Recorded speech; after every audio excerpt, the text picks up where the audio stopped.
fuentes como lo dicho por Claudio Josefo o un señor Bar Serapión, que pocos, creo que nadie lo conoce, otros como Tácito y algunas otras personas. De hecho, se ha escrito un libro de este tamaño, de este gordo, así grueso, grande. Lo escribió un gran escritor que no voy a nombrarlo aquí, pero sí habla de que esa muerte requiere de un veredicto judicial, un dictamen. Amén. Ahora, ¿esto es un hecho o una ficción? La historia no solamente, escúcheme hermano, hace referencia a la muerte de personajes, por ejemplo, como Mahoma o Buda, u otros importantes, sino que hace referencia a que sus tumbas son testigos de que no solamente murieron, sino que no resucitaron. Y que los únicos que dan testimonio de esto son los evangelios sinópticos y el evangelio de Juan.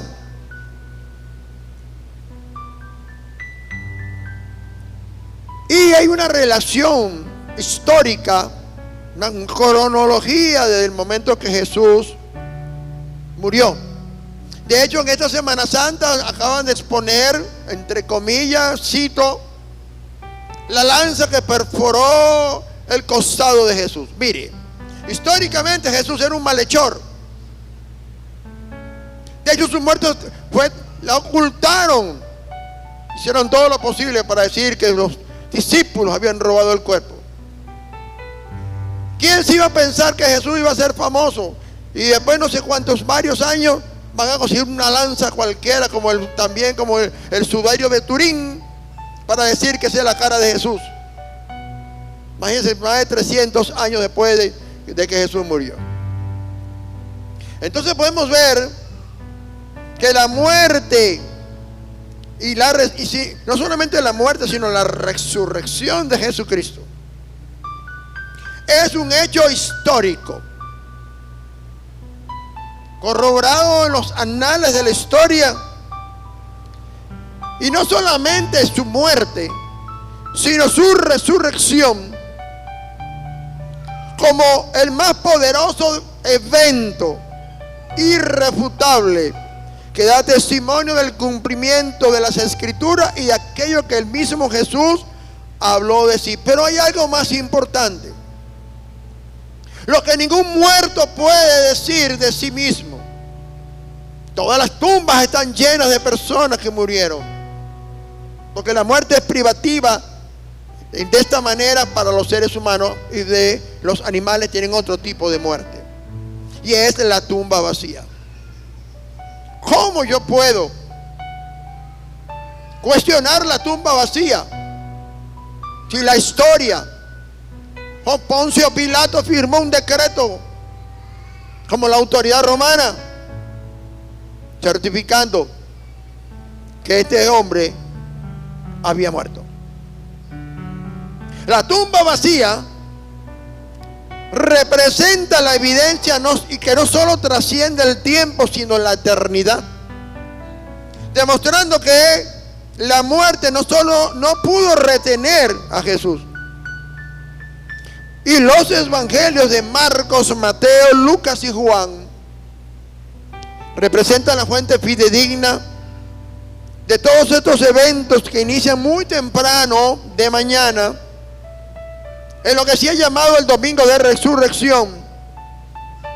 Y había unas mujeres que muy temprano iban camino al sepulcro, y había un pensamiento en sus corazones: ¿quién moverá la piedra? Yo no sé si usted ha leído los evangelios, se ha tomado el tiempo porque no es leer la Biblia, es entender cada evento, cada cosa que está descrita en los capítulos. Sin embargo, narran los textos bíblicos que al llegar al sepulcro, no solo la piedra del sepulcro fue removida, sino que no hallaron el cuerpo del Señor Jesús. Y en su lugar encontraron mensajeros del cielo, ángeles, que les advirtieron. Y vamos a ver tres textos que son Mateo 28 del 5 al 6, Marcos 16 del 5 al 6 y Lucas 24 del 4 al 5. Para tener un contexto. Mas el ángel, Mateo 28, 5, 6 dice, mas el ángel respondiendo dijo a las mujeres, no temáis vosotras porque yo sé que buscáis a Jesús, el que fue crucificado. No está aquí, pues ha resucitado. Como dijo, venid, ved el lugar donde fue puesto. Luego el texto de Marcos 16,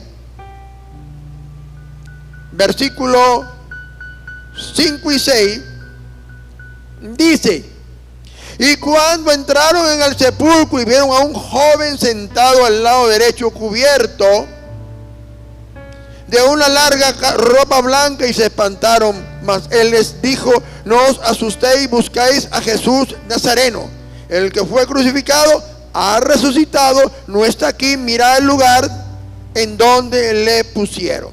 Luego Lucas 24 del 4 a 5 dice, aconteció que cuando ellas, perplejas por esto, y aquí se pararon junto a ellas dos varones con vestiduras resplandecientes, y como tuvieron temor y bajaron el rostro a tierra, les dijeron, ¿por qué buscáis entre los muertos al que vive? Él no está aquí, ha resucitado. Yo quiero presentarles hoy la resurrección desde un punto de vista angelical. Y ustedes preguntarán qué tienen que ver los ángeles en este tipo de anuncios. Bueno, al final del tema vamos a ver por qué los ángeles fueron designados a esto y no el ángel Gabriel. Primeramente, los ángeles son mensajeros. Esa es su naturaleza. Ahora, cuán importante es la presencia de ángeles en el contexto de la resurrección.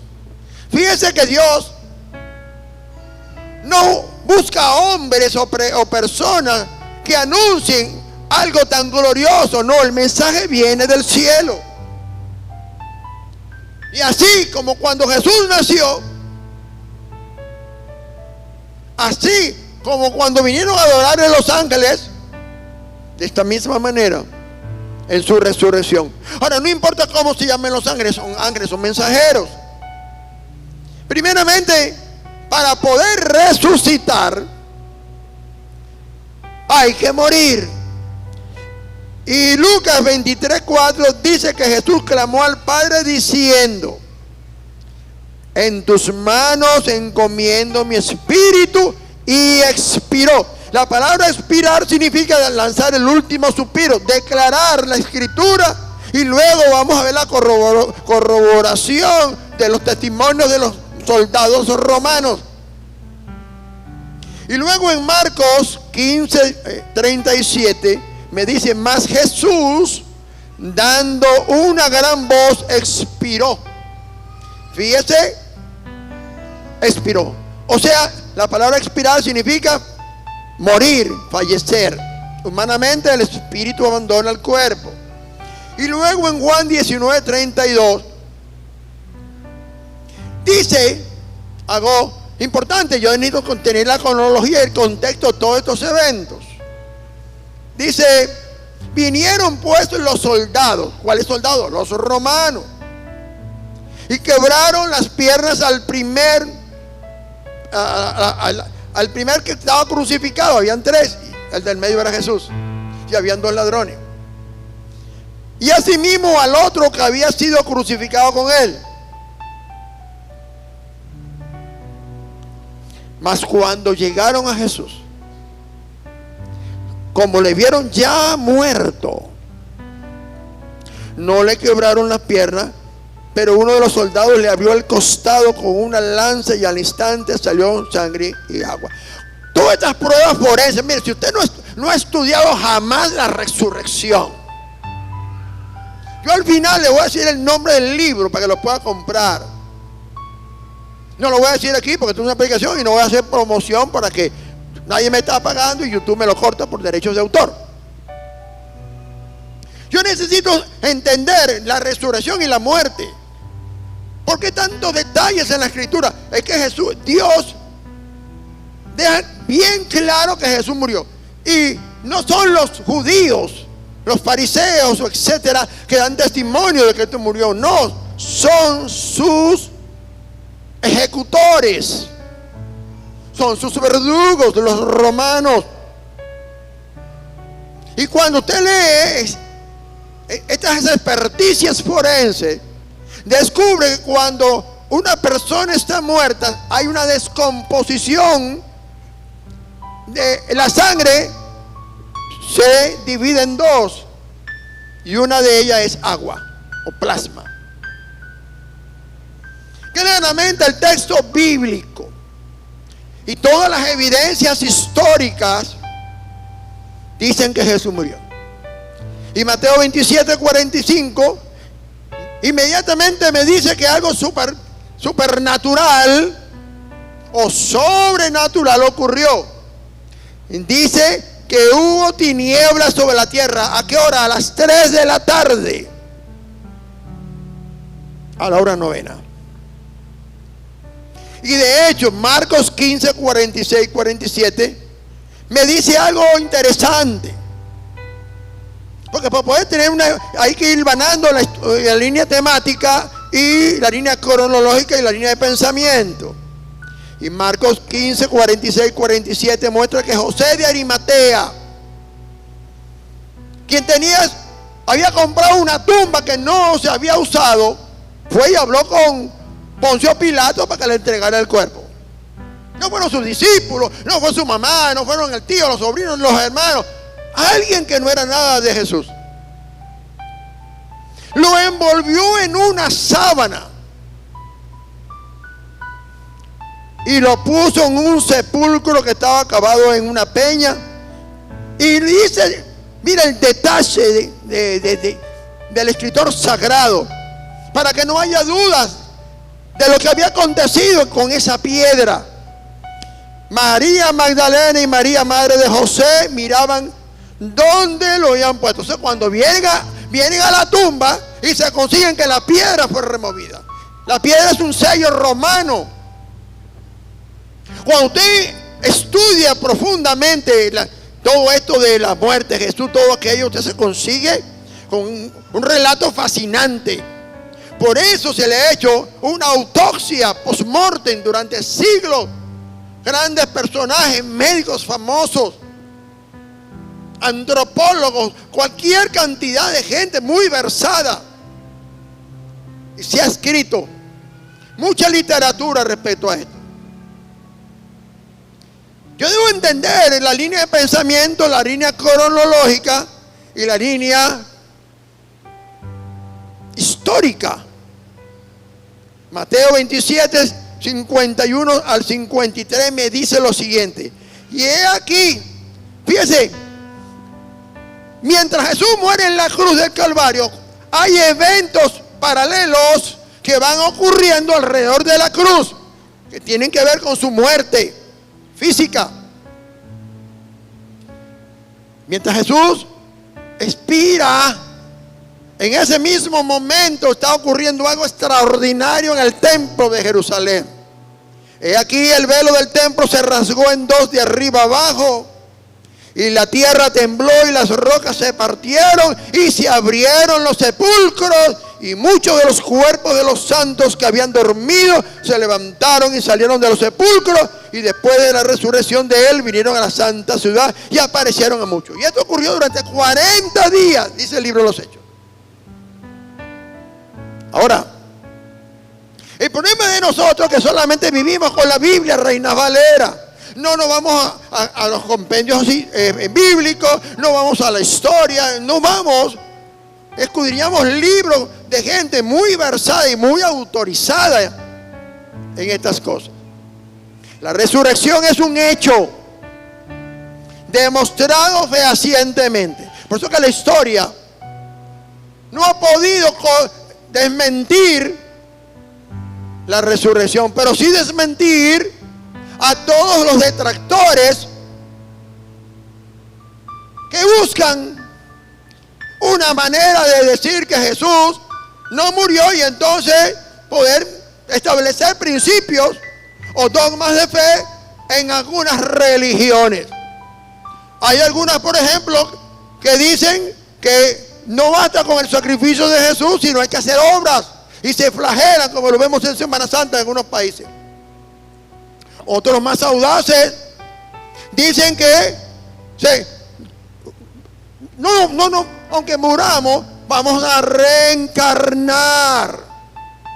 Ya no como personas, no sé, reencarnaremos en tomates, en animales, en cosas. La resurrección. Lo cual, hasta ahorita nadie ha reencarnado. Por eso tiene que tener claro esto, porque eso no se puede corroborar. Hay algunos que dicen que yo tuve otra vida anterior. Si usted se mete en la metafísica o en estas religiones, en este sincretismo que existe, por ejemplo con el hinduismo, hermanos, hay mucho que usted no conoce. A lo mejor usted no entiende lo que es la palabra sincretismo. Ahora, Dios no tiene problema, porque la resurrección está muy bien definida en la Escritura. Y de hecho, todo fue prefigurado antes de la fundación del mundo.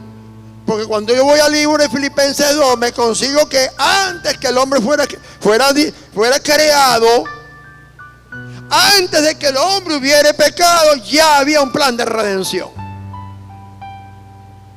Por eso que cuando el hombre peca, Dios no es tomado por sorpresa y no cambia sus planes. Porque si un hombre le falló, entonces ya tenía al segundo Adán, que tenía que morir para consolidar, devolverle a Dios a través de un hombre en su obediencia lo que le pertenecía a Dios y sustanciar todo lo relativo a su santa justicia. Entonces la resurrección es un hecho demostrado fehacientemente. Hechos 1:3 usa el término pruebas indubitables, y Lucas 24:39 dice que Jesús apareció demostrándole a sus discípulos que él era de carne y hueso y no un espíritu. Por eso le decía: Tomás, tú eres el que menos cree, mete la mano en estos huecos aquí y mira. Y después al final le dice: bueno, ¿qué vamos a comer hoy? Hay pescado. Pues vamos a comer pescado, pero no estamos en Semana Santa. Amén. Ahora, Primera de Corintios me dice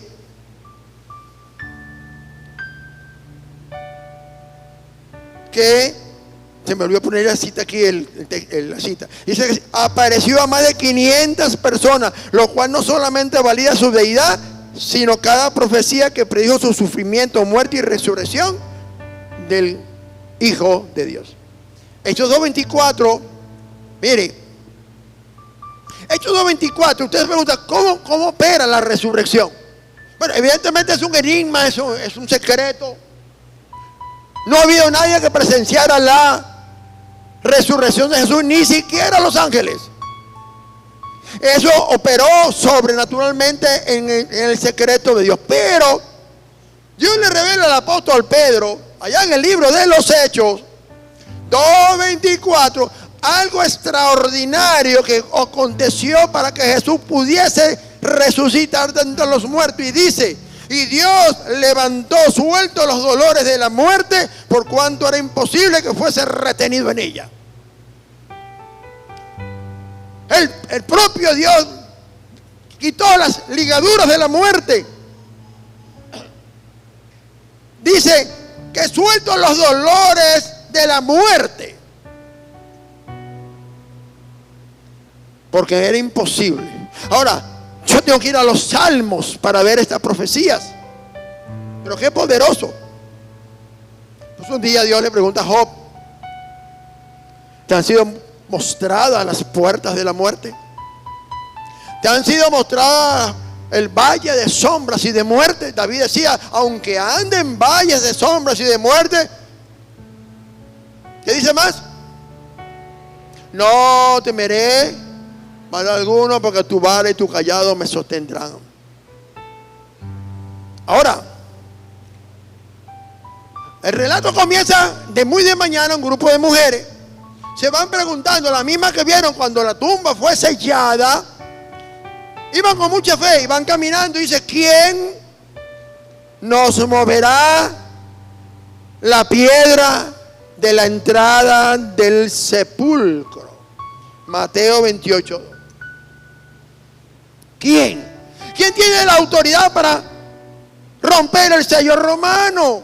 ¿Quién, con cuánto poder podrán remover esa piedra que pesaba cerca de 2 toneladas? Cuando usted escucha todas las locuras que han hablado durante años, se han escrito libros acerca de las teorías de la resurrección de Jesús, son cosas inverosímiles. Si usted nunca lo ha leído, más, yo le invito para que se goce. Son cosas extraordinarias y cosas humanamente imposibles, porque Jesús estaba muerto. No es que Jesús salió como Lázaro así, Señor, no. A Jesús no lo estaba llamando nadie. Lázaro resucitó, pero esa no es una resurrección.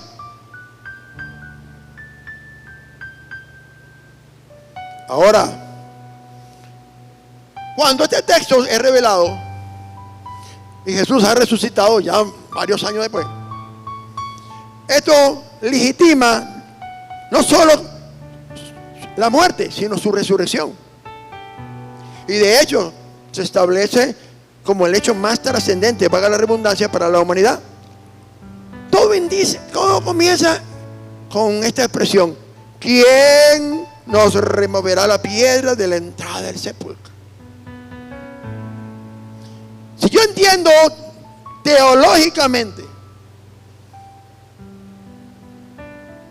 cada persona que muere sin Cristo, esa piedra jamás podrá ser removida. Esta piedra fue removida para todos aquellos que creen. Jesús murió por toda la humanidad, pero solo los que creen en Jesús y lo aceptan como Señor y Salvador, esa piedra ya le fue removida, porque Jesús ya resucitó. Y al que no cree en Jesús, la tumba lo tendrá eternamente a la condenación, y resucitará en la segunda o en la postrera resurrección, que es para la condenación eterna. Ahora, ¿cuál piedra? Mateo 27:66 me dice: y entonces fueron y aseguraron el sepulcro, sellando la piedra y poniendo la guardia. No era cualquier guardia, era la guardia pretoriana de algo que se llamaba la Antonia. Entonces, cuando las mujeres llegaron, hallaron removida la piedra. Ahora, ellas van pensando que Jesús está muerto. Pero la gran pregunta: ¿quién removió la piedra? Porque si no, no se puede abrir la tumba. Ahora, la pregunta sería: ¿Jesús resucitó el día domingo? ¿O a qué hora Jesús resucitó? Porque ya eran 3 días, 3 noches. Y hay un gran cuestionamiento, que si Jesús murió el día viernes, el domingo es el segundo día, no es el tercero. Además, cuando yo no entiendo la escritura y yo no leo, entonces no entiendo cuál fue el día en que cayó esa Pascua, que fue un día especial que ocurría cada ciertos tiempos, no era todos los años.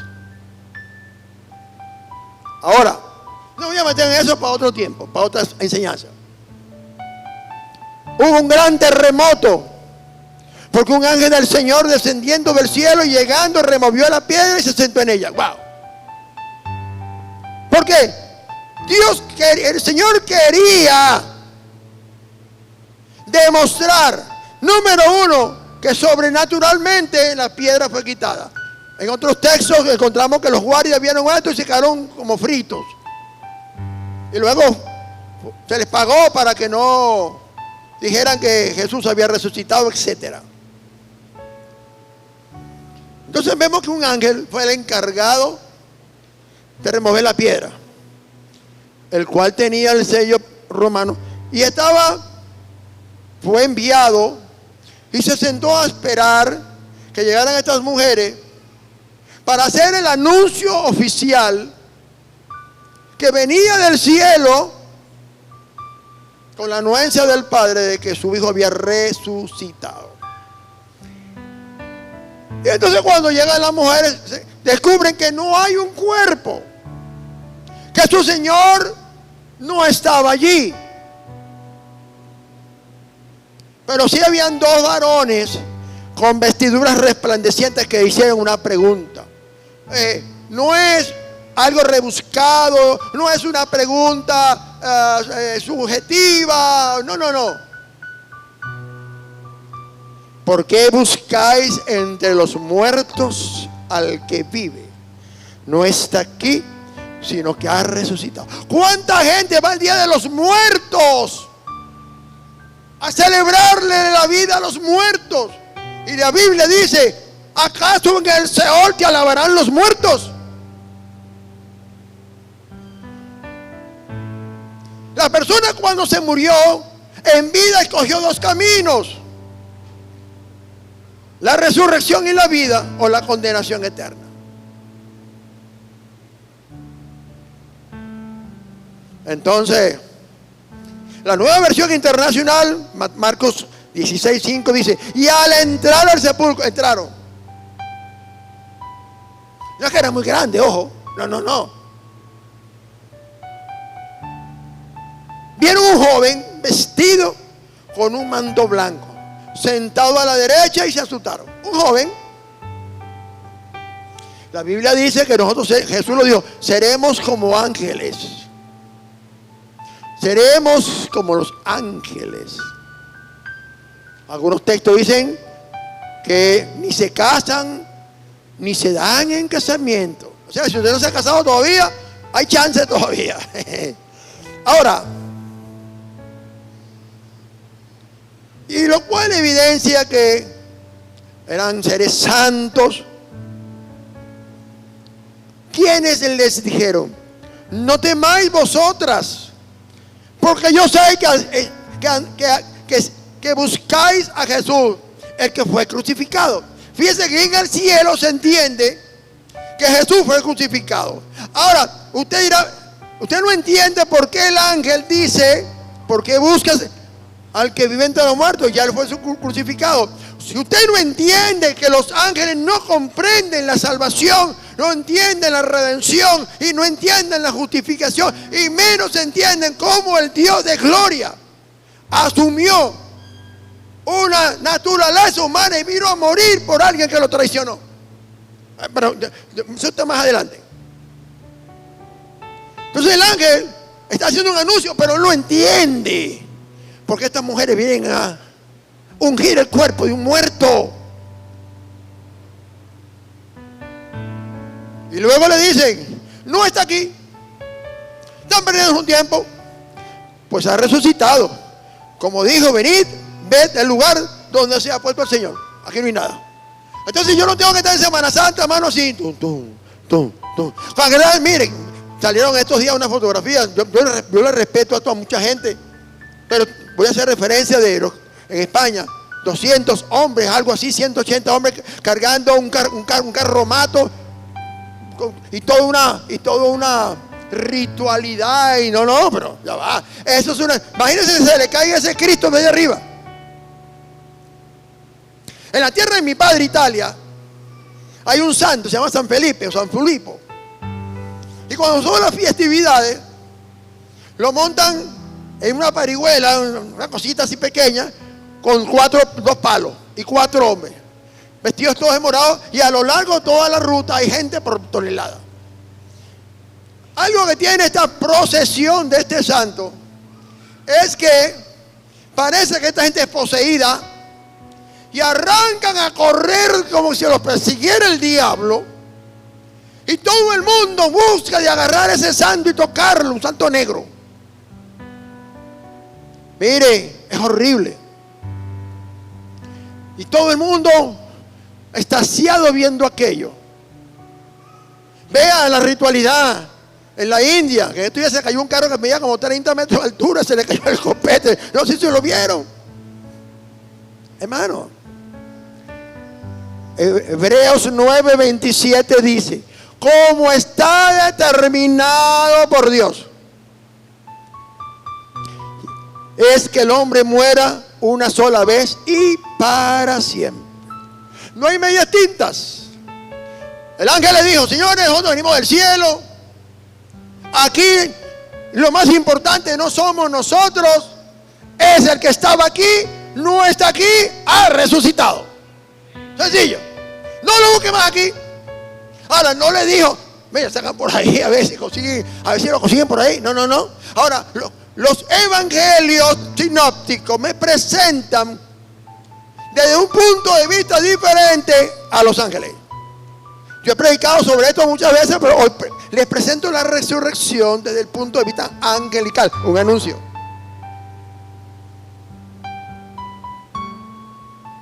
Ahora, no está aquí, ha resucitado. Como dijo, ha resucitado como dijo. O sea, Jesús no mandó a decírselo con nadie, él mismo lo dijo. ¿Y en cuántos días? Ahora, mucha gente no entiende que dijo 3 días y 3 noches, la señal de Jonás. Y todo el mundo se consigue que es viernes a domingo son 2 días. Pero ese es otro día de predicación. Ahora, ¿en qué concuerdan los evangelios? En que Jesús murió y su tumba está vacía. Y sin quitar, óyame bien, y sin quitar la vista de Jesucristo, que es el punto central de la resurrección. Los ángeles simplemente son mensajeros, portadores de un mensaje que no tiene precedentes en la historia. Y primera de Pedro 1:12 dice que todas estas cosas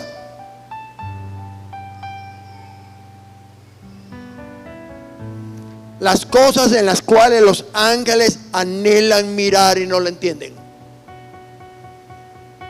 Ellos no entienden nada del sacrificio de Jesús. Ellos no entienden cómo el Dios de amor, aquel que castigó a los ángeles y los llevó a prisiones de oscuridad, como dice el libro de Judas, cómo si Él no perdonó a los ángeles que pervertieron su identidad y su posición en el reino de los cielos, ¿cómo puede Él hacerse humano y morir por aquel que lo traicionó y tenía su imagen y semejanza? Y envió a lo que más amaba, a su Hijo. Escúcheme bien, Dios es indivisible. Y Él mismo lo dijo en el libro de Deuteronomio. Ahora, para los efectos de todo el plan redentor, Él envió a Juan el Bautista a hablar de alguien que Él precedía, que era el Hijo de Dios. Por eso las profecías hablaron del Hijo de Dios. Entonces Jesús vino a presentar a Dios, pero como Padre, no como el Dios Jehová. Jehová fue una revelación para los hebreos a través de algunos hombres específicamente. Pero para los efectos de la revelación, Mateo 6, cuando Jesús comienza el Padre Nuestro, lo primero que establece la filiación con el Padre: Padre nuestro que estás en el cielo. Ahora, Dios es indivisible. Muchos preguntan cómo puede ser Padre, Hijo y Espíritu Santo. Nosotros no podemos meter a Dios en el concepto humano. Esa es la revelación de Él para poder mostrarse a una humanidad, no como un Dios, sino como un Padre. Porque Él estableció en el hombre el conocimiento del Padre, del Hijo. Algunos locos han dicho que Jehová, que Dios tiene mujer y entonces tuvo el Hijo, y que el Espíritu Santo es mujer. Eso es antidoctrinal, antibíblico, antihermenéutico, todo. Entonces, ese mismo Dios tuvo que encarnarse como el Emmanuel Dios con nosotros, para poder mostrar las facetas gloriosas de la naturaleza eterna de Dios, que es indivisible. Pero el hombre tiene que tener comprensión de por qué. De por qué se le juzga por pecado que no cometió, lo cometió Adán. Y por qué tiene que ir a una condenación eterna si no acepta a Jesús como Señor y Salvador. El hombre, y lo decía yo esta mañana en la clase, el hombre va al infierno, hermano, porque es un transgresor, no por los pecados. Los pecados es otra cosa. El hombre muere y va a la condenación eterna es porque es un transgresor. Los pecados es otra cosa.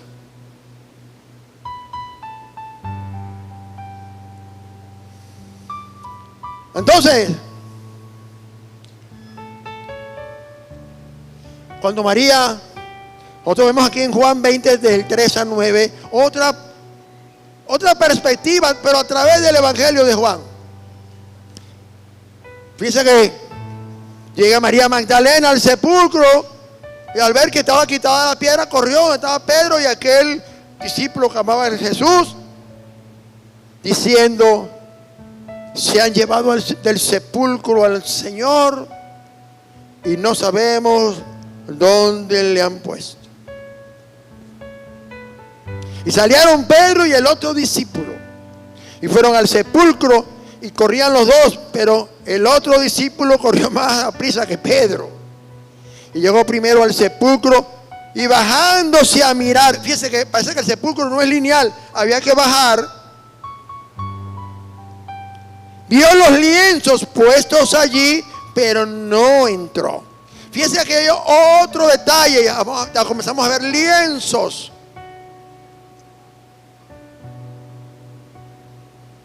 Pero no entró. Luego llegó Simón Pedro tras él y entró en el sepulcro. Y no, fíjense, y vio los lienzos puestos allí y el sudario que había estado en la cabeza, sobre la cabeza de Jesús, pero no puesto con los lienzos, sino enrollado en un lugar aparte. Y entonces entró también el otro discípulo que había venido primero al sepulcro y vio y creyó, porque aún no habían entendido las escrituras que era necesario que resucitase de entre los muertos. Cuando yo tengo que mirar desde varias perspectivas los textos bíblicos, porque todo texto bíblico tiene un contexto, y si yo lo saco de allí es un pretexto. La escritura es una sola. Así que vemos cómo Juan nos presenta una nueva perspectiva de la resurrección. Ahora, Pedro entró y vio lienzos y el sudario que habían estado sobre la cabeza de Jesús, y luego otro discípulo vio y creyó. Y entonces, fíjense, todo el mundo quería ver el sepulcro. Mire, como usted ve en diciembre o en Semana Santa, en Jerusalén o en Belén, o está la iglesia del Santo Sepulcro, todo el mundo va a ver el sepulcro, ¿sí o no? Hoy, ¿cuánta gente va al sepulcro y paga para ver el sepulcro? Todo el mundo quiere ver el sepulcro, pero no al Señor. Es la curiosidad. ¿Será verdad que ese tipo resucitó? Ahora, ahí no dice: esta es la tumba donde murió Jesús y resucitó. No, que no tiene. Sobre la cruz de Jesús se colocaron 3 cosas en 3 idiomas. Pero sobre la tumba, Pilato no perdió el tiempo escribiendo cosas. Era una tumba desconocida.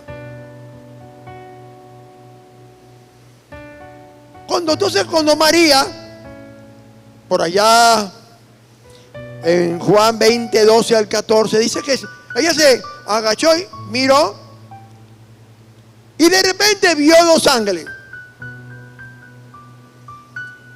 con vestiduras blancas que estaban sentados a la cabecera y el otro a los pies, donde el cuerpo de Jesús había sido puesto. Y le dijeron: mujer, ¿por qué lloras? Le dijo: porque se han llevado a mi Señor. Fíjese cómo lo dice, no al maestro, no a mi Raboni. Y yo no sé dónde le han puesto. Cuando había dicho esto, se volvió y vio a Jesús que estaba allí, mas ella no sabía que era Jesús. Mire, hay gente que ha esperado por Jesús toda su vida y cuando se le revela no lo suelta. Entonces Juan me presenta otra versión de cómo se ve la resurrección. Esta es una escena poderosa.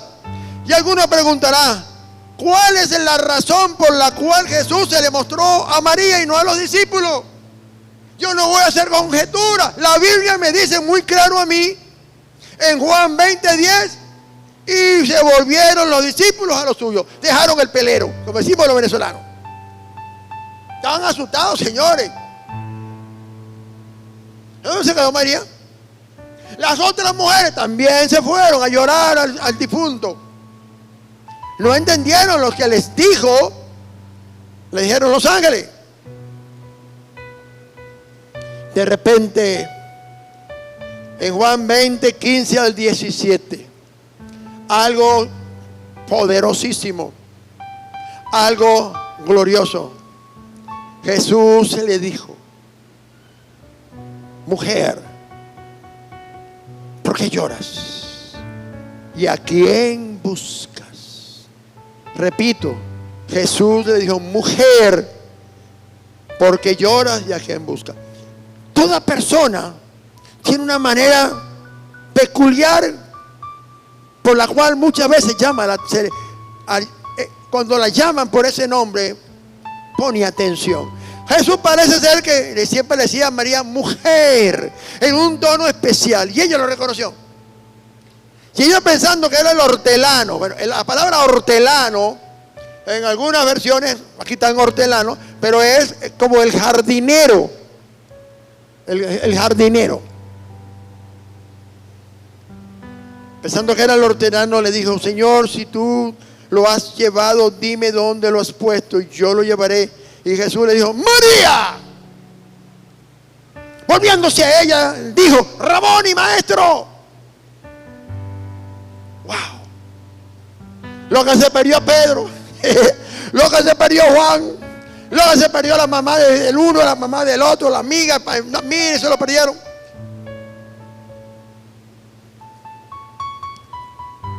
Wow. Ahí no había ángeles, señores. Habían desaparecido. Ya al que habían anunciado se hizo presente. María, Raboni. Dos palabras que entrelazan de una manera maravillosa una poderosa revelación que corona la búsqueda de esta mujer. Ahora, no era cualquier mujer. Había tenido 7 demonios, una plenitud demoníaca. Y Jesús la liberó. Ella no se conformó con ver ángeles como los demás. Hay gente que se conforma con ver estatuas, adorar muertos, llevarse las cruces para la casa. Se llevan hasta la cruz del ataúd y la guardan hasta la mortaja. Un día me acuerdo que estaba con mi esposa y me invitan a un lugar. Y me dice, pase pastor. Y de repente, como no me gustó la sala, una casa humilde, ¿no? Hay un sitio donde podemos hablar mejor y me lleva por un lugar más adentro de la casa. Y conversando me dice, yo comienzo a hablarle y me dice, pastor, ya que usted está hablando de coronas y de cruces, bueno, sí, mire, yo las tengo aquí, por cierto. Y entonces me saca la cinta de las coronas. ¿Saca eso de muerto? ¿Hay alguno aquí que tenga cinta de corona y cosas de muerto en su casa? Ay. Me dice, pastor, mira, aquí están las cintas de todas las coronas que nosotros le pusimos a mi papá en el entierro. Y aquí está la cruz del ataúd. Pero tengo algo especial, como el tesoro. Usted sabe que cuando estábamos antes de enterrar a mi papá, le afeitamos los bigotes. ¿Te acuerdas? Mi esposa, está por ahí. Le afeitamos los bigotes a mi papá. Y yo los tengo en una mortaja, en la mortaja con que lo envolvimos. ¿Qué cree usted que pasó ahí? Ay, mira, por eso yo no visito a casa ajena. Tú te has salvado porque yo no consigo nada todavía ya. Pero yo, mire, Yo a veces me meto, le consigo los elefantes, los búhos, los cuadros que se le mueven. Ay, no, mire.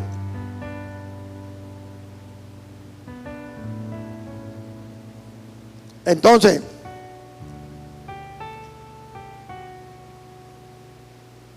vemos entonces que la Escritura no revela la intención de Jesús para mostrarse a Magdalena. No me lo dice. Pero podemos inferir que ella creyó en lo que le habían dicho acerca de la resurrección del Señor y vino donde fue sepultado esperando verle. Dios me llevó hace 42 años en una Semana Santa para que yo lo conociera. Así como en la tribulación de estas mujeres y los discípulos que se les había muerto el Señor, había muerto mi madre. Y yo vivía una de las experiencias más terroríficas que usted se puede imaginar. La posesión demoníaca de una persona. Llegué aquel jueves santo, viernes santo, a aquella iglesia cargando mi cruz. Mi hermana amarrada con mecates, poseída, y un hombre hablando a través de ella. 17 años tenía.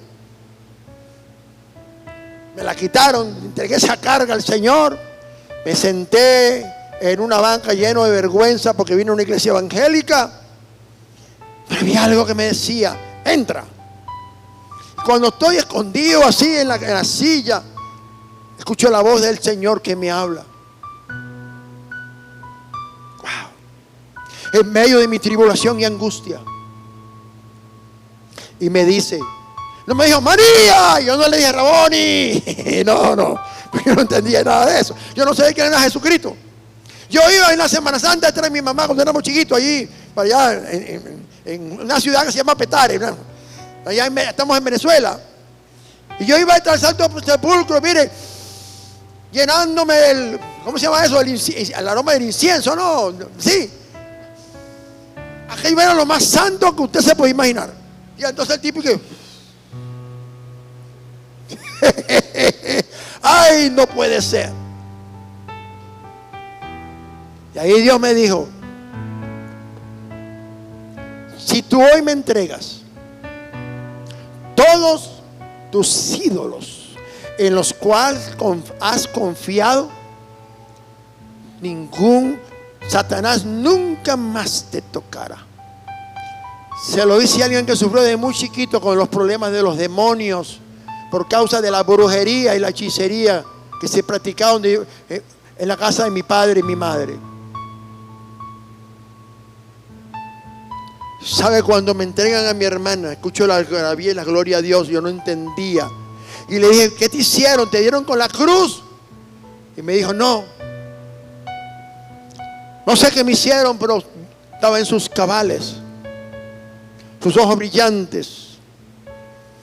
Y cuando hicieron el llamado, yo estaba más que convertido, porque ya Dios me había hablado, pero necesitaba el llamado.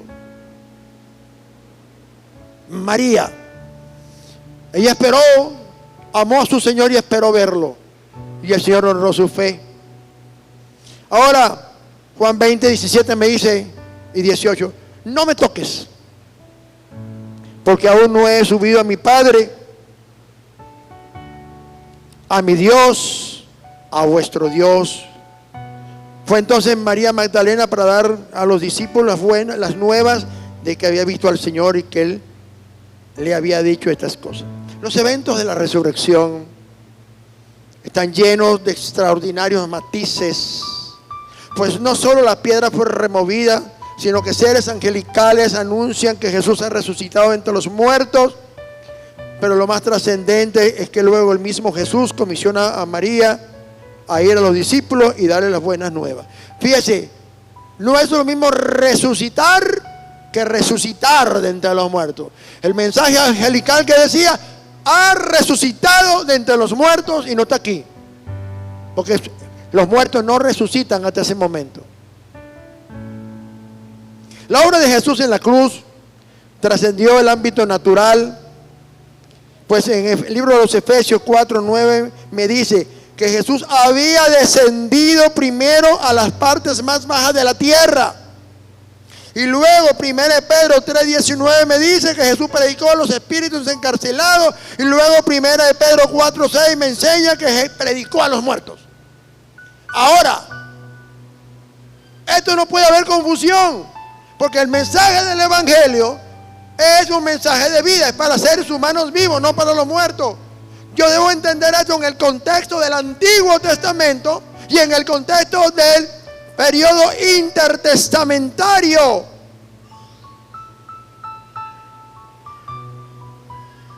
Que quede claro eso. Por eso que ha salido la palabra que se utiliza en la Iglesia Católica, o se ora por los muertos, o se hace misa por los muertos. ¿Cómo se llama eso? Bueno, eso. Y el requiem por los muertos y novenario. Eclesiastés capítulo 9 es claro. El muerto está y no tiene parte ni suerte con lo que acontece bajo este cielo. Su muerte, su vida pereció. No tiene parte de lo que acontece en el mundo de los vivos. No, es que voy a hacer el novenario de mi mamá, mi papá, que voy a hacer No, eso no existe. La persona tiene la oportunidad en vida de escoger dónde pasará la eternidad.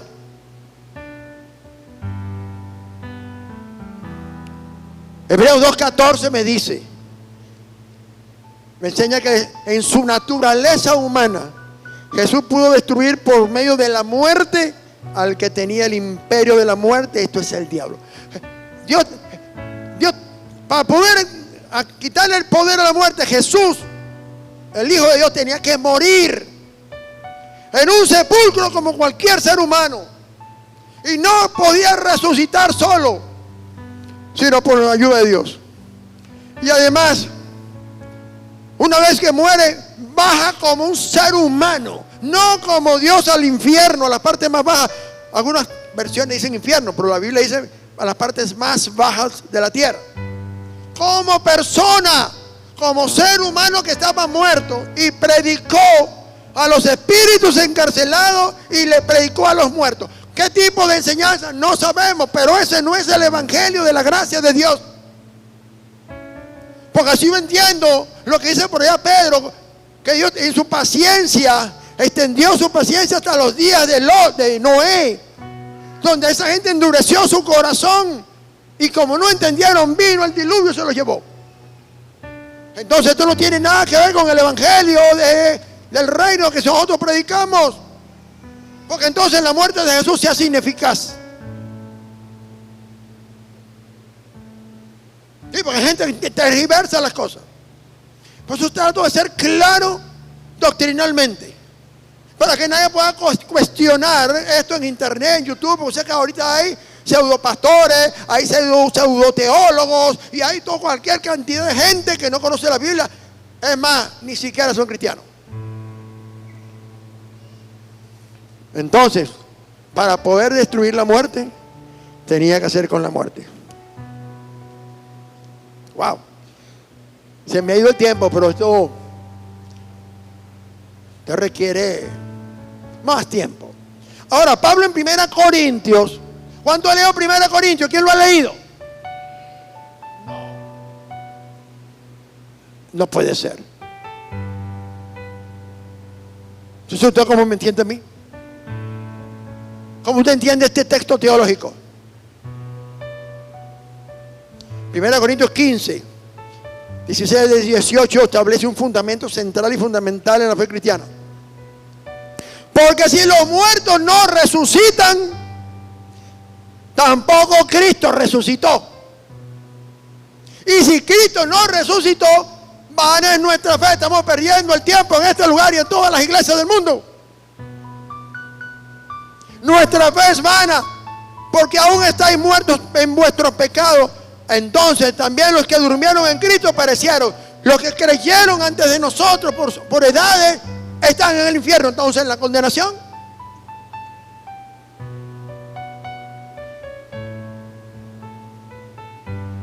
Los ángeles fueron bien claros. ¿Por qué buscáis entre los muertos el que vive? No está aquí, sino que ha resucitado. Y luego añade, no está aquí, pues ha resucitado, como dijo. Hoy en el mundo entero la gente va a las procesiones, va a estas catacumbas de muerte, a abrazando idolatría, un sincretismo religioso que deja ver allí estatuas de yeso.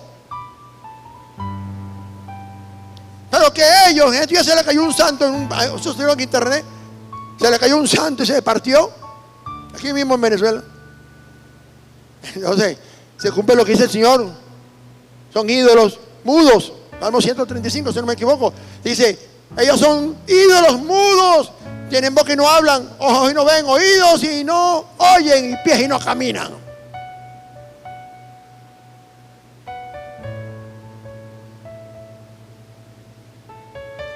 Entonces, la escritura es clara. No hay resurrección fuera de Cristo. Él dice en Juan 11, 25, 26, yo soy la resurrección, número 1. Dice en el orden que Jesús lo coloca. Yo soy la resurrección, soy la vida, y el que cree en mí, aunque esté muerto, vivirá, y todo aquel que vive y cree en mí no morirá eternamente. Ahora, hay una muerte física y una muerte eterna.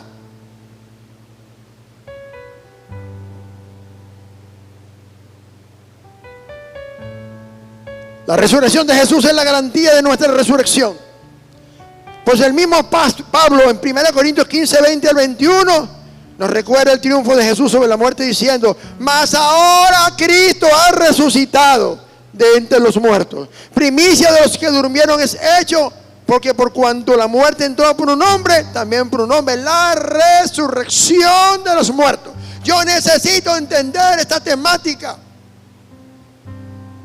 Necesito entender esta profundidad teológica. Necesito entender la hermenéutica bíblica que me coloca dentro del contexto de las escrituras y la profecía. Que fue lo primero que le dijo Jesús a Juan el Bautista. Oye, el problema no es que tú me bautices a mí, a ti. No, tú tienes que bautizarme a mí para yo cumplir toda justicia.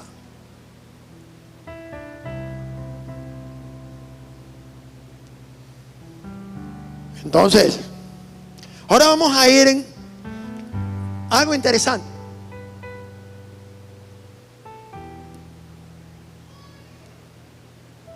La redención y el perdón de pecado. ¿Cuándo entienden el término redención? Justificación.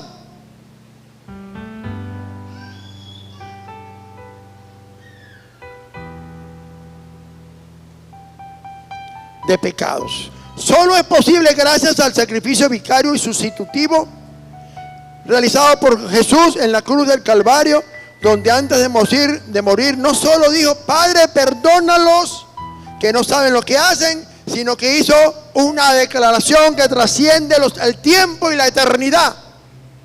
Tetelestai, consumado es.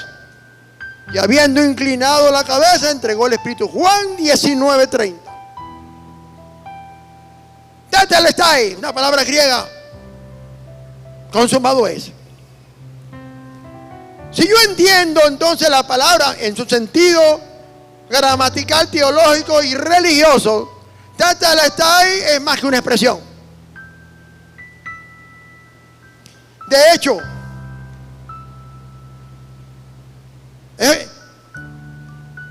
esto está dicho en un tiempo verbal del idioma griego, usado en relación con Dios, y para aquellos que estudian la gramática griega, lo utilizan como, o para entender cómo la gente del Nuevo Testamento lo usaban en un tiempo perfecto, lo utilizaban de una manera deliberada. ¿Por qué razón? La palabra consumado es o tetelestai viene del verbo teleo, el cual habla, vamos a llamarlo así de alguna manera, en su esencia dice realizar o completamente terminar, acabar algo, llevar a su término, su plenitud, y al estar en conjugado en tiempo perfecto es una acción consumada del pasado, O sea que lo que Jesús hizo en la cruz había sido determinado. Y lo revela Filipenses capítulo 2. De verso 6 en adelante. Y algunos otros textos. Son Filipenses poderosísimo. Filipenses 2. Dice que no escatimando ser igual a Dios. Dice que se despojó. Hay unas teorías del despojamiento, que Jesús se quitó todo y dejó de ser Dios. No. Él jamás dejó de ser Dios. Yo me puedo disfrazar de almanaque y sigo siendo un hombre.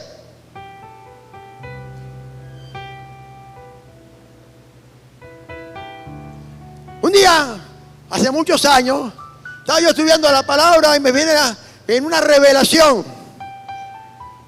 La palabra telequinesis.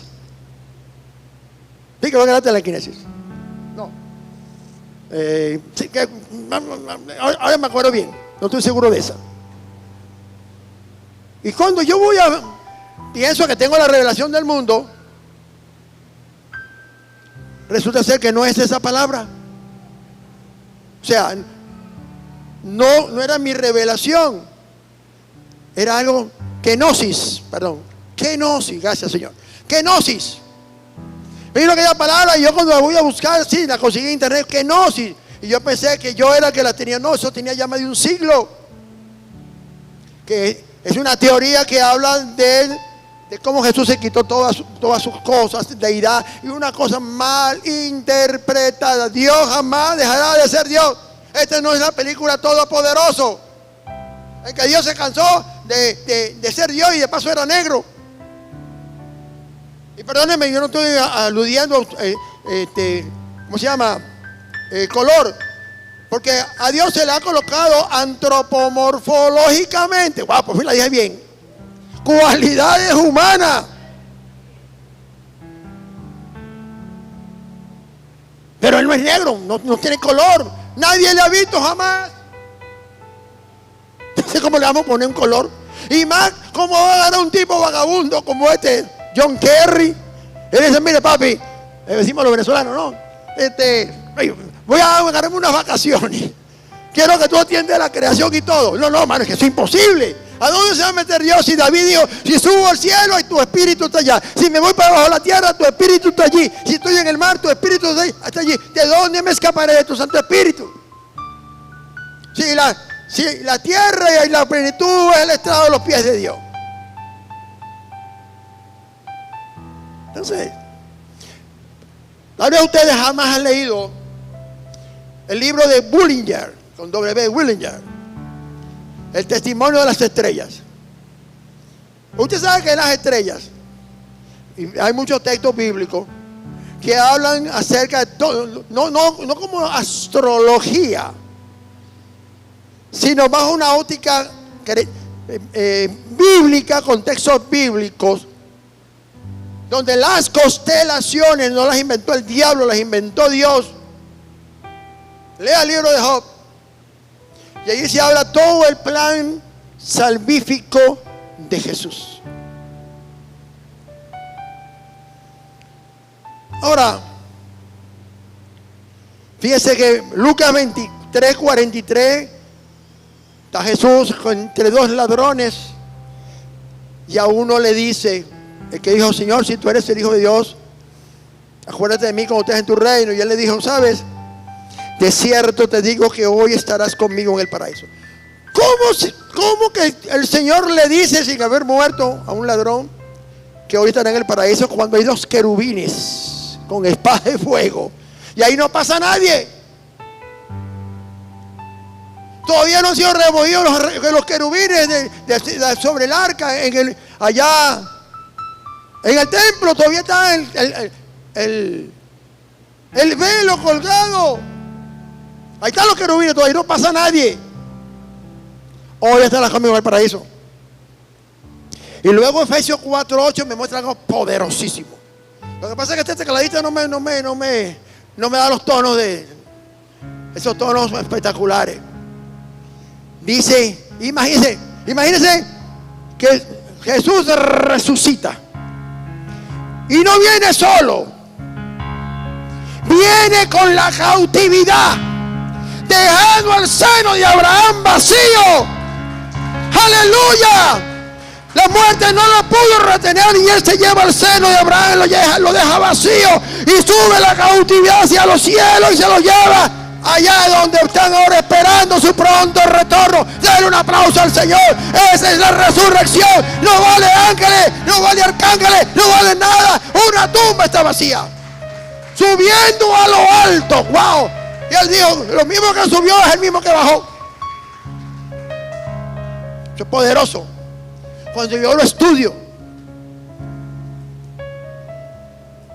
todo porque Él dijo consumado es.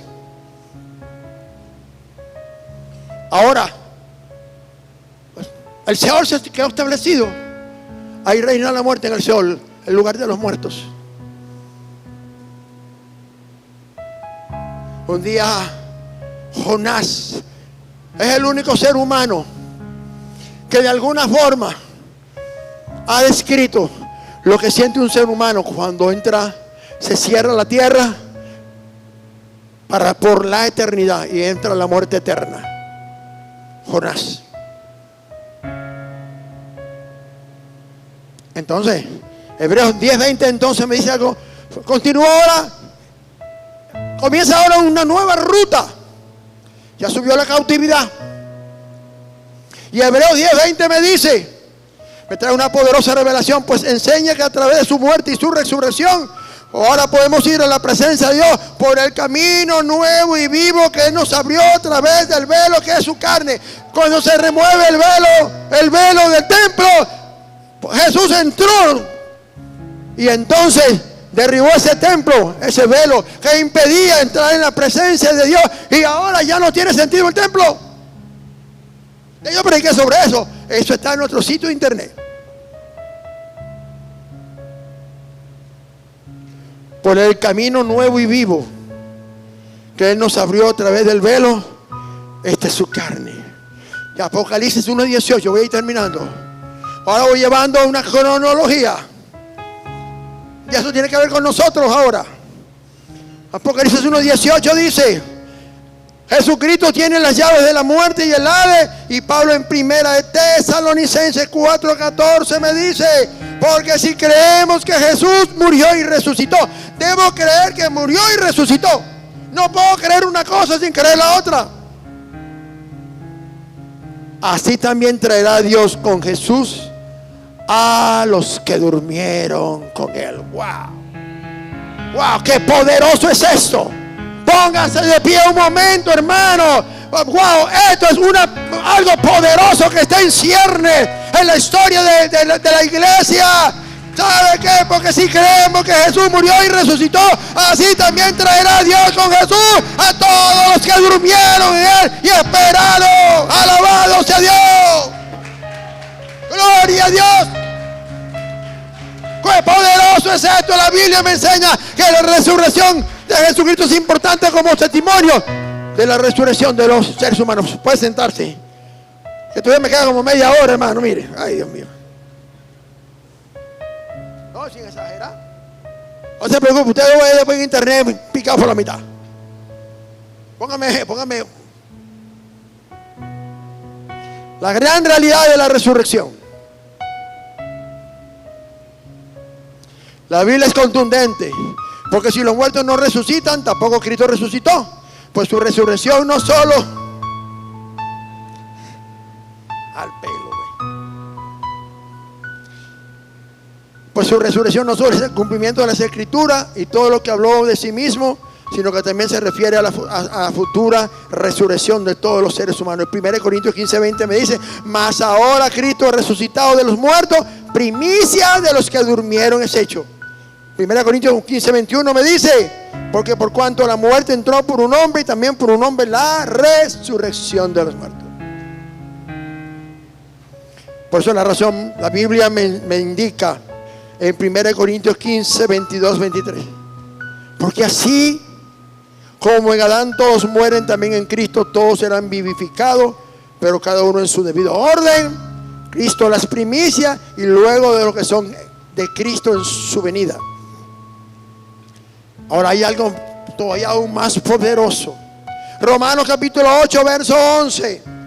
Dice: y si el espíritu de aquel que levantó de los muertos a Jesús mora en vosotros, el que levantó de los muertos a Cristo Jesús vivificará también vuestros cuerpos mortales por su espíritu que mora en vosotros. Esto es algo sumamente poderoso.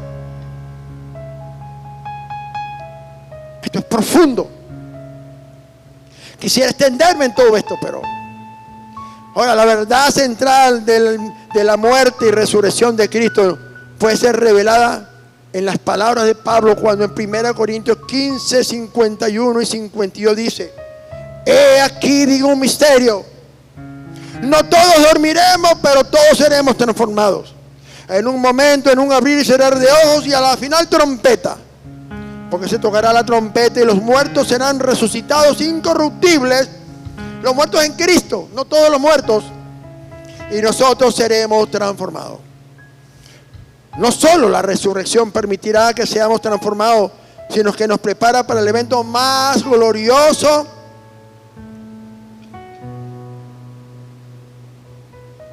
para cerrar la etapa de la vida del creyente de la iglesia.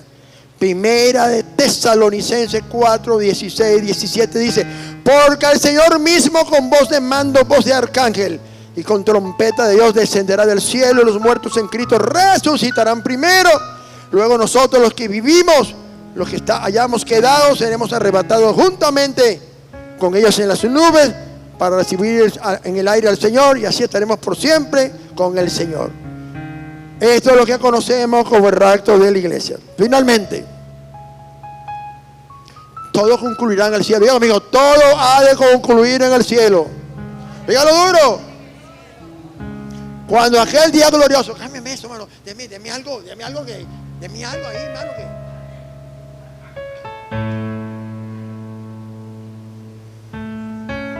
cuando se escuchen millones de voces al unísono cantando el cántico nuevo para exaltar al Cordero, diciendo: y cantaban un cántico nuevo diciendo: digno eres de tomar el libro y abrir sus sellos, porque fuiste inmolado y con tu sangre los has redimido para Dios, de todo linaje, lengua, pueblo y nación. Alabado sea Dios. Póngase de pie. La resurrección hoy el mundo celebra la muerte y resurrección de Jesús. Pero ¿sabe qué? Todavía hay algo poderoso. Todavía hay cosas que están en el cielo esperando. Todo lo que aconteció en Belén, todo lo que comenzó en Belén,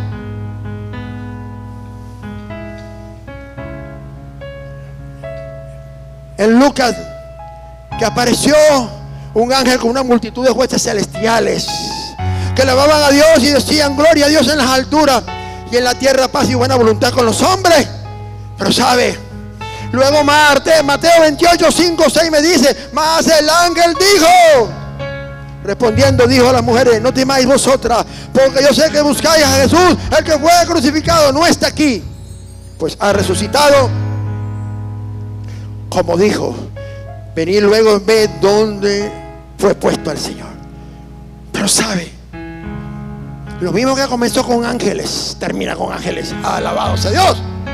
Y Hechos 10, Hechos 1, del 10 al 11 dice que estando ellos con los ojos puestos en el cielo, y entre tanto él se iba. Aleluya, aleluya. He aquí se pusieron junto a ellos dos varones con vestiduras blancas. Aleluya. Los cuales también les dijeron: varones Galileos, ¿por qué estáis mirando al cielo? Aleluya. Este mismo Jesús que ha sido tomado de vosotros al cielo, así vendrá.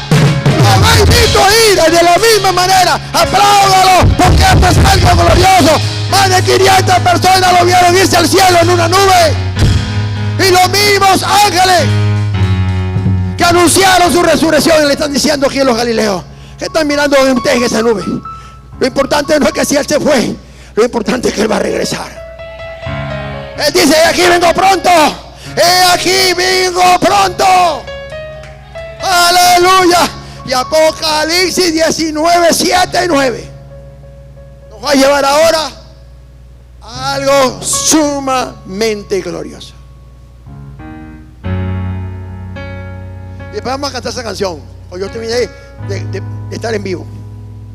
Gocémonos y alegrémonos y démosle gloria, pues han llegado las bodas del Cordero y su esposa se ha preparado, la iglesia, y a ella se le ha concedido que se vista de lino fino, limpio y resplandeciente, porque el lino es la acción de los justos, de los santos. Y el ángel me dijo, otra vez aparece un ángel por ahí, escribe: bienaventurados los que son llamados a la cena de las bodas del Cordero. Y me dijo, estas son palabras verdaderas de Dios. Entonces las bodas del Cordero representan la unión de Jesús, el Cordero, y la iglesia, la cual su novia, en el reino celestial, lo cual marcará el final de la era adámica, y además dará inicio al reinado mesiánico de Jesús por 1000 años. Apocalipsis 22, 7 da casi el final, diciendo: he aquí vengo pronto. Bienaventurado el que guarda las palabras de esta profecía, de este libro. Y Apocalipsis 22, 12 cierra las escrituras diciendo: he aquí vengo pronto,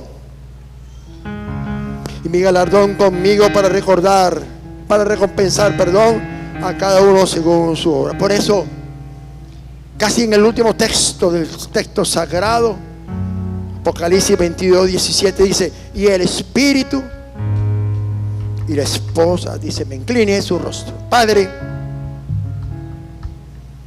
todo comenzó en la madrugada del domingo de resurrección. Mujeres fueron al sepulcro de Jesús pensando quién removería la piedra. Su sorpresa fue que la tumba estaba vacía y habían seres angelicales siendo portadores de el más magno y glorioso mensaje: ¿por qué buscáis entre los muertos al que vive? No está aquí, ha resucitado, como él mismo ha dicho. Hay mucha gente que hoy sigue yendo a los sepulcros vacíos de la tradición. Hay mucha gente que hoy se muere creyendo que Jesús estaba metido en una catacumba. Hay gente que se conforma con ver los lienzos, otros con ver ángeles.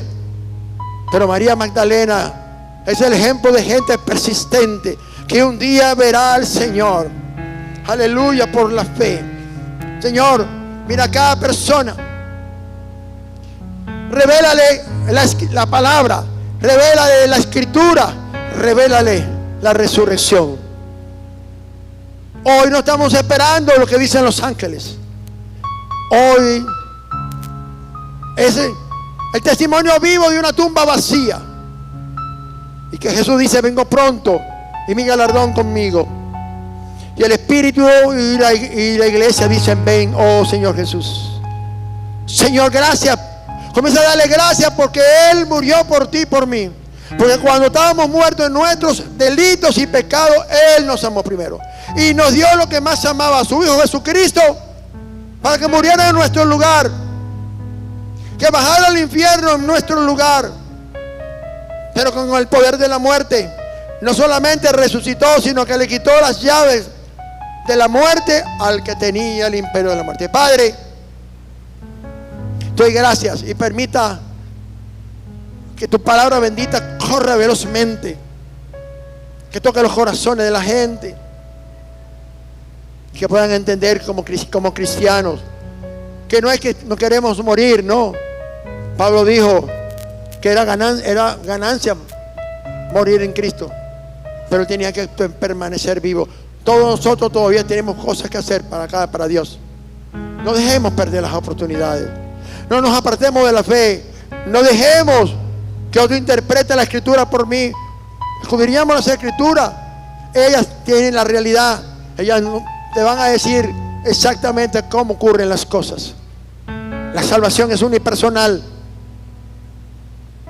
Gracias, Espíritu Santo, por permitirnos esta enseñanza. Mira cuánta gente no conoce al Señor Jesús, cuánta gente no se le ha revelado la resurrección. Hay gente que aún idolatran y hacen adoración a la Santa Muerte. Pero cuando se mueran, verán la realidad: condenación eterna. Jesús dijo: yo soy el camino, yo soy la vida, la resurrección, el camino, la única solución. Nadie va al Padre si no es por mí. Gracias, Señor Jesús, por permitirme enseñar esta palabra, que no haya confusión en su entendimiento, que puedan tener la línea cronológica de tiempo, la línea de pensamiento y la línea histórica clara, para que no haya ningún tipo de confusión en sus corazones, que pueda menguar su fe. Te damos gracias en el bendito nombre de Jesús. Puede darle un aplauso al Señor. Le damos gracias a todos aquellos que verán esta enseñanza a través de nuestras redes sociales. Les recordamos que Jesús es el único que ha muerto por cada uno de nosotros. En el nombre de Jesús, amén, amén y amén.